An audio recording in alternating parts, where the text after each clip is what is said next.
Welcome back to another technical deep dive here in the debug zone. Today we're tackling a big question and breaking it down with insights from other users. Hopefully this clears up some misconceptions and helps you get the answer you need. So buckle up, stay a little curious, and let's jump right in.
And that's a wrap.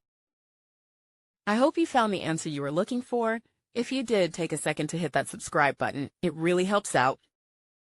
And let me know in the comments which solution worked best for you. See you next time in the debug zone.